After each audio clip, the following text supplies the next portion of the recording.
In the vibrant city of Lagos, where trends ruled the streets and ambition was the heartbeat of success, a young entrepreneur named Aisha had become a household name.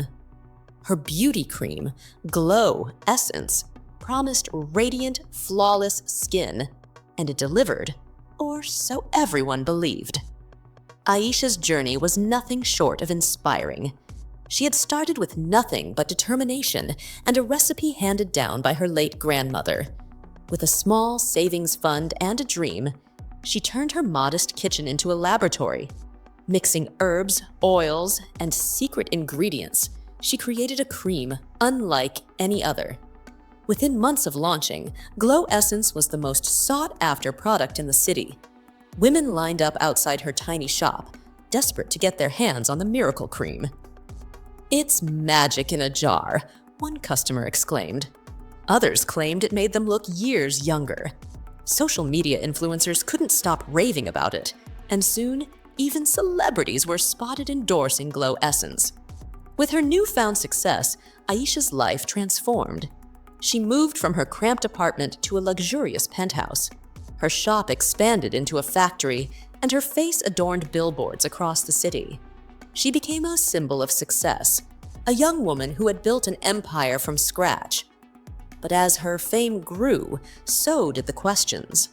At first, they were whispers, small complaints from a few customers who claimed the cream left their skin feeling strange.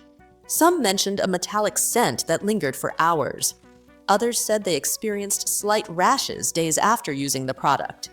These complaints were dismissed by Aisha's loyal customers as isolated incidents, the price of beauty. However, not everyone was convinced. Amara, a local journalist with a knack for uncovering the truth, began to hear disturbing rumors about Glow Essence.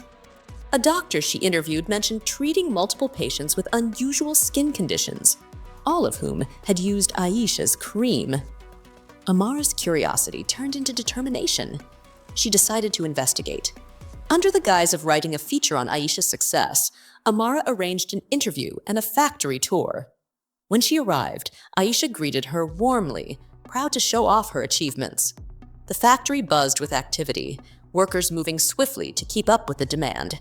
Large metal vats churned out the cream, and the air was thick with the scent of lavender and something chemical. Amara's sharp eyes caught something unusual.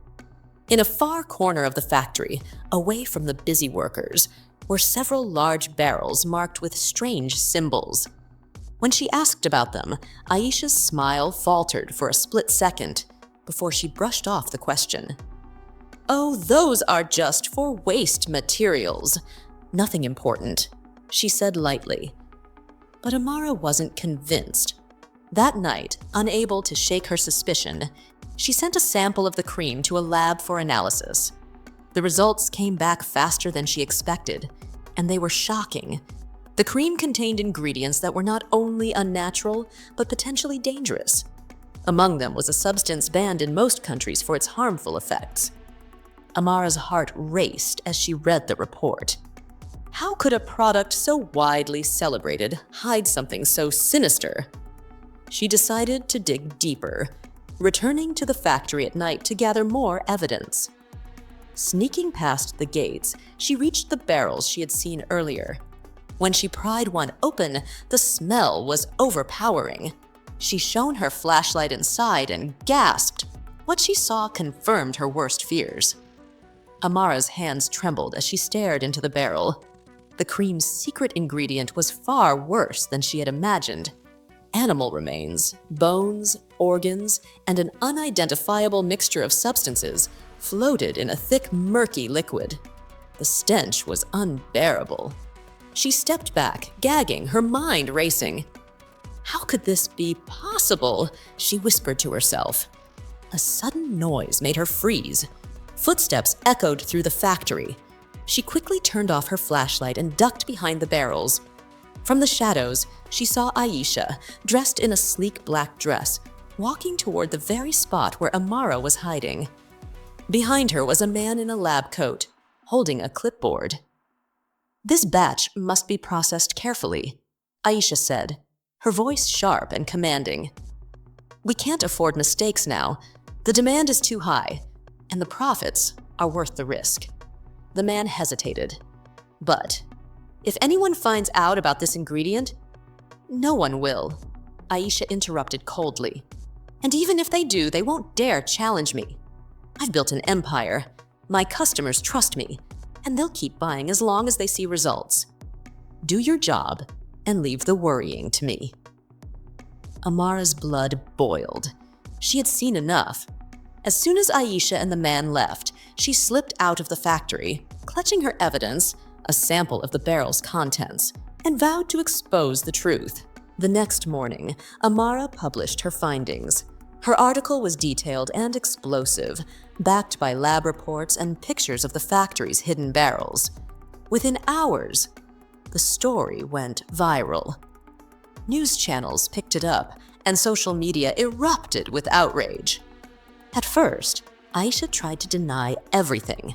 In a press conference, she called the accusations ridiculous lies made by someone jealous of her success.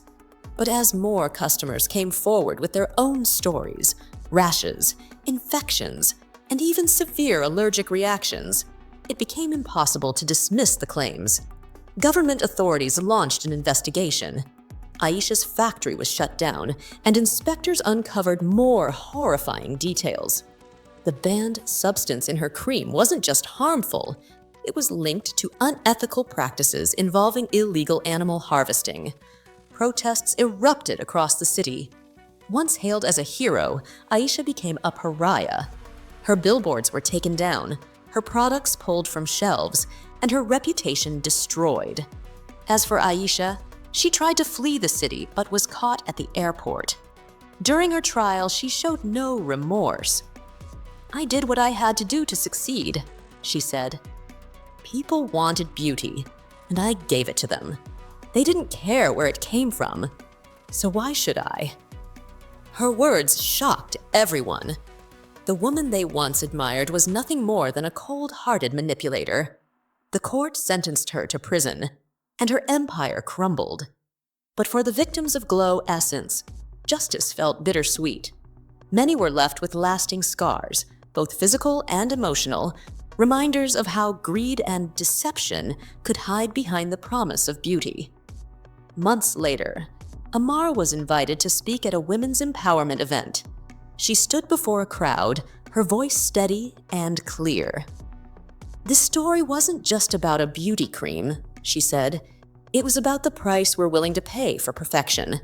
Aisha's story is a lesson for consumers to question what they're sold and for businesses to prioritize ethics over profit. True beauty lies in honesty, not deceit." The audience erupted in applause.